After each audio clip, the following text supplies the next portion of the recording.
Hi there. Welcome to our YouTube channel. Today, we're diving into the book summary of How to Do the Work by Nicole LePera. Let's get started. But before we dive into the content, I kindly request a moment of your time to appreciate this video by liking it, subscribing to the channel, and ringing that notification bell. Your support means a lot to me. Thanks a lot. Have you ever wanted to unlock your potential and take charge of your mental and emotional well-being? In How to Do the Work, author Nicole LePera provides valuable insights and practical tools to help you do just that. Let's explore the key takeaways from this groundbreaking book. One of the core principles of How to Do the Work is the belief that true healing starts from within. LePera emphasizes the importance of self-awareness, emotional intelligence, and self-compassion as key components of the healing journey. How to Do the Work by Nicole LePera is a self-help book that offers a practical guide to becoming more self-aware and creating change. It helps readers to identify patterns of behavior, explore their emotions, and develop coping mechanisms to overcome obstacles and improve their mental health. How to Do the Work is a hands-on guide to healing our bodies and minds. The physical, psychological, and spiritual aspects of our health are all interconnected. By changing how we eat and exercise, engaging in mindfulness, and tackling past trauma, we can heal ourselves and transform our relationships. Dr. Nicole LePera is a clinical psychologist who studied at Cornell University and earned her PhD from the New School for Social Research. Her hugely popular Instagram account, @holistic.psychologist, has a following of over 3 million people from around the world. How to Do the Work offers practical guidance on healing and creating personal transformation. Here's why this book is worth reading. With simple yet powerful techniques, it empowers readers to address past traumas and create lasting change in their lives. By blending psychological concepts with spirituality, the book provides a holistic approach to healing and personal growth. Through engaging case studies and relatable stories, it brings the content to life, making it relatable and compelling to readers. Here is a sentence showcasing the greatness of a quote of this book. Trauma creates the fundamental belief that we must betray who we are in order to survive. Nicole LePera. How to Do the Work is a go-to guide that teaches us how to establish a mind-body-spirit connection and create better connections with the people around us by exploring how these aspects are interconnected and influenced by the way we eat, think, and feel. Oftentimes, we feel unwell for no apparent reason. We start feeling anxious, burn out, and in a general state of indisposition. The simplest things can make us cry or get angry and frustrated. Moreover, the doctor's checkup reveals nothing out of the ordinary, and over-the-counter medication does nothing to help us. So what is it? Many people go through these symptoms throughout their lives. It doesn't depend on our success, both in our personal or financial lives. However, it does depend on our mind-body-spirit connection. An impaired relationship between these elements can alter our life quality and create this feeling of unwellness. Nicole LePera went through this challenging state of affairs, and she reveals that although her life seemed pretty much on track, with a loving partner, no financial troubles, and a cozy home, she felt awful, both mentally and physically. Then, she tried approaching a healing method based on the connection between the body and mind. How to Do the Work explores a holistic approach to healing by explaining how the body is interconnected with one's mind and spirit, and true relief lies within the inside of each person. By documenting her journey via Instagram, the author managed to attract over 3 million people to join her and learn valuable lessons. Among them, here are my 3 favorite ones. Childhood trauma is blocking our path to healing. Survival systems are unhealthy, and we have to let them go. Create boundaries to achieve healthy relationships. Lesson 1. Identifying and healing childhood trauma play an important role in our healing process. Childhood is the part of our lives when we form our predominant traits, beliefs, and personality. These early years can define our entire journey. What we hear, see, and learn during this time is crucial, even though many of the things we remember are just fuzzy memories. However, many of us go through a lot of anxiety, sadness, and even fear during our childhood. For example, if our parents fought frequently, someone in our family was chronically ill, or maybe we were bullied throughout our school years, it can all come back to us long after these events have passed under the form of trauma. This can negatively affect the quality of our life and make us lose touch with our true selves. For this reason, Many of us feel numb or trapped or fail to really recognize and feel all our emotions because we continue to use the self-defense mechanisms we used as children. To heal from this trauma, we must go back to our primal wounds and find new ways to cope with them. We have to feel those emotions all over again and use a healthier coping mechanism, which involves honest communication and an open way of expressing those feelings in their raw form. A psychologist or a trained professional can help us heal trauma and overcome it. Lesson 2. Disarming our survival systems is necessary for a complete healing. When there's an imminent threat or danger, our body immediately reacts to it by spiking up its adrenaline levels to help us boost our power levels and overcome the situation. This is also known as the flight, fight, or freeze response. As we become more and more stressed in our daily lives, cortisol builds up and we perceive threat even when it is not there. Our thinking process becomes foggy, and we find it harder to establish meaningful connections. In other words, our entire system is impaired. We react to a perceived threat using our amygdala, the fear center of the brain. However, when exposed to trauma, this function starts working improperly as we perceive threats everywhere. This means that we are in alert mode constantly, putting our body and mind at great effort. There are certain measures that we can take to disarm these survival mechanisms which make our lives harder. For starters, you can try practicing mindful breathing. Breathing techniques have tremendous effects on us as they can relieve stress levels, improve digestion, and balance our body functions. You can try to incorporate various breathing exercises as a warm-up before your workout, through meditation or yoga, or with a trained practitioner. Moreover, you can try to add more sleep to your schedule and adopt a healthier diet. By accepting these changes, your mind-body-spirit connection will flourish. Lesson 3. Healthy boundaries can help build better relationships with yourself and those around you. Oftentimes, we perceive boundaries as something negative and rigid, and we avoid saying no out of fear that the interlocutor will form a poor impression of us. However, knowing your limits and respectfully communicating them is a sign of emotional intelligence. Healthy relationships have healthy boundaries. For example, you can't let your friends come to your door uninvited all the time if this is something that upsets you. Instead, you should communicate how this makes you feel and establish a common schedule when you can meet up. Learn how to prioritize yourself without feeling bad about it. Togetherness goes for as long as all parties feel comfortable with it. Therefore, the first boundary you should set is the physical one. Communicate your personal preferences, such as if you're a hugger or not, for example. Secondly, impose resource boundaries. Talk openly about your time and money availability, so as to find common ground with your friends and family. The third type of boundary you should set is the emotional one. Acknowledge your feelings, beliefs, and ideas and communicate them clearly, without feeling bad if they don't coincide with those of the people around you. LePera takes the readers on a healing journey that starts from within. How to Do the Work builds on the idea of a human being as a whole and teaches its readers how to take care of each element that makes up their persona.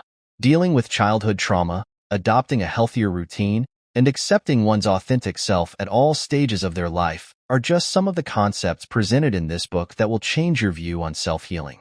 Those are the individuals who truly deserve to immerse themselves in this extraordinary book. Spiritual seekers looking for new ways to connect with the world. Children of emotionally unavailable parents looking to heal past trauma. Anyone who's tired of feeling sluggish and burnt out. The person who wants to embrace change and improve their spirituality. The 45-year-old who feels as if they are going through a midlife crisis. Or anyone who's feeling burnt out and is looking for healing. Through a combination of therapeutic techniques, such as cognitive behavioral therapy and somatic experiencing, LePera guides readers on a path to understanding their past traumas, limiting beliefs, and negative patterns. By fostering a deeper connection to their emotions and intuition, readers are encouraged to transform their lives and break free from cycles of self-sabotage and unhealthy relationships. Now, let's delve deeper into some practical tips and tools shared by Nicole LePera in How to Do the Work. One key takeaway is the importance of setting boundaries in all areas of life, including relationships, work, and personal well-being. LePera emphasizes the need to prioritize self-care and establish healthy boundaries to protect your energy and mental health. Here are some invaluable insights gleaned from this captivating book. I trust you will find them exceedingly beneficial. Feel free to delve deeper into its wisdom and let it inspire new perspectives and ideas in your journey. 1. Dr. Lepera hit rock bottom and realized that something in her life had to change. We often hear of spiritual awakenings happening on mountaintops, or in ashrams, temples, mosques, and churches. But for Dr. Nicole LePera, awakening came in a seemingly mundane way. She started crying over a bowl of oatmeal and just couldn't stop. She'd gone on holiday with her girlfriend, and instead of relishing the peace and quiet, it just made her realize how burnt-out she'd become. Lepera had a very successful life, or it looked successful from the outside, at least. She had her own psychology practice, a loving partner, and a great home in Philadelphia. But on the inside, she felt awful. She woke up exhausted and felt detached from herself and the people she loved. She was frustrated and irritable at work, and her physical health was suffering. She experienced persistent brain fog and problems with her gut.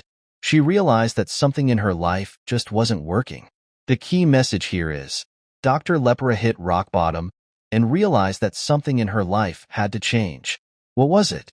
Lepera had spent years trying to heal herself and others as a clinical psychologist, but she'd long been missing something in her practice of mainstream psychology. It felt too limiting. She realized that to truly be able to heal herself, she needed to take a more holistic approach, to embrace a practice that allowed her to heal her body, mind, and soul simultaneously. Because, in fact, these things are all connected. The author started to tackle her physical well-being, working out every day and eating well. She also embraced regular sessions of breathwork and meditation.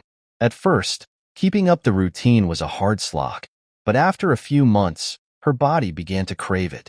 Lepera also started dealing with her childhood trauma, learning to process negative emotions from her past and starting to heal her inner child. The results of all her hard work were that she felt better than she had for years, emotionally and physically strong. Via Instagram, she started to document her journey as a holistic psychologist. As thousands of people started following her account, it became clear that she was tapping into a much greater need. Today, over 3 million people follow her work and identify as self-healers. 2. To heal our minds, we have to heal our bodies, and vice versa. Imagine being given a pill and told that if you take it, all your feelings of depression will disappear. You take it and start feeling better, only to discover later that you've been taking a sugar pill all along. This is a common experience that has been termed the placebo effect. Experiments have found that people experience dramatic improvements in conditions ranging from Parkinson's disease to depression just by believing that they're receiving treatment. 3. Become aware of your thoughts. Jessica was about to marry her longtime boyfriend. Sometimes she felt sure that this was the right decision. Lucky her, to end up with such a wonderful guy. At other times, she decided he was a jerk and couldn't stand to be around him. Jessica lived on a roller coaster, blindly believing whatever her thoughts were telling her. Like Jessica, we all have thousands of thoughts racing around in our heads every day. As soon as we open our eyes in the morning, we start worrying, planning, and reflecting. Our thoughts can be savagely critical or serenely content. There's nothing inherently wrong with these thoughts, but we need to remember that they're not always true, and they don't constitute who we are. 4. We need to identify childhood trauma in order to heal. When the author tries to remember her childhood, she comes up with lots of fuzzy half-memories. She doesn't remember a lot of key moments in her life and struggles to identify faces. She now knows that this is because she was dissociated for most of her childhood and young adulthood. That means that though she was physically present, she was mentally completely checked out. She couldn't tap into her own emotions or tune into what she was feeling. People become dissociated as a coping strategy when they feel overwhelmed and powerless. 5. We must learn to disarm our survival systems. Imagine you're a rabbit in the wild, being chased by a hungry fox. Your heart is pounding, and you're running as fast as you can. Animals have what is known as a fight, flight, or freeze response when they perceive a threat to their survival. Adrenaline surges through their bodies, their heart rate speeds up, and their breathing becomes shallow. 6. Reparenting can reprogram our core beliefs. Have you ever thought to yourself, "I don't matter?" Or, "Nobody cares about me"? These are examples of core beliefs formed in childhood that come to define how we see ourselves and our lives. Our brains are powerful engines, filtering information and stimuli from the outside world. When we have a negative core belief, our brains select evidence that supports it. This is known as confirmation bias. 7. Cultivating strong and loving boundaries will improve your relationships. Susan felt like a doormat.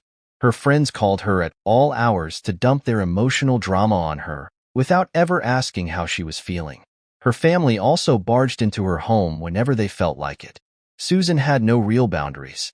She was so desperate to please everybody that she lost touch with who she was and what she wanted. She traced the dynamic to her childhood. She'd grown up with an emotionally controlling mother who invaded her privacy by reading her diary. She realized that in order to save herself and her relationships, something needed to change. Self-healing allows you to surround yourself with a loving, supportive community. As humans, we're wired for connection.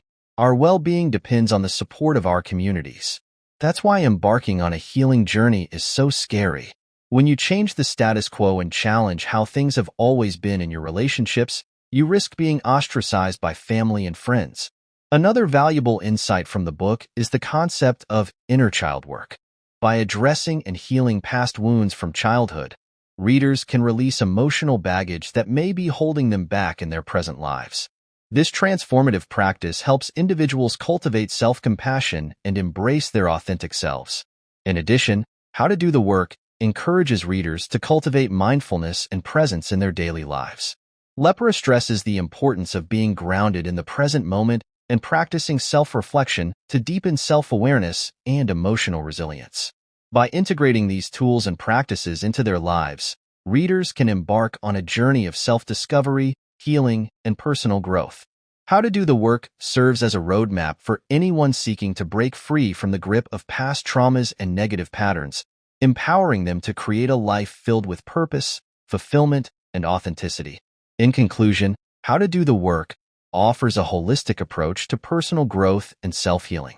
By empowering readers to explore their inner worlds and cultivate self-awareness, Nicole LePera's book serves as a powerful tool for transformation and change. If you're ready to embark on a journey of self-discovery and personal development, How to Do the Work is a must-read.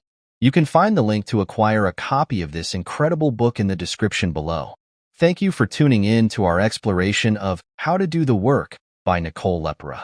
We hope you guys enjoyed that video. If you found this book summary helpful, be sure to give this video a thumbs up and subscribe to our channel for more book summaries and insightful content. Leave a comment down below if you've read this book or have any other recommendations for us. And please share this uplifting summary with someone who may benefit from hearing them. Remember, true transformation begins with self-awareness and a commitment to do the inner work. Stay tuned for more book summaries and insightful content on our channel. Until next time, keep striving to be the best version of yourself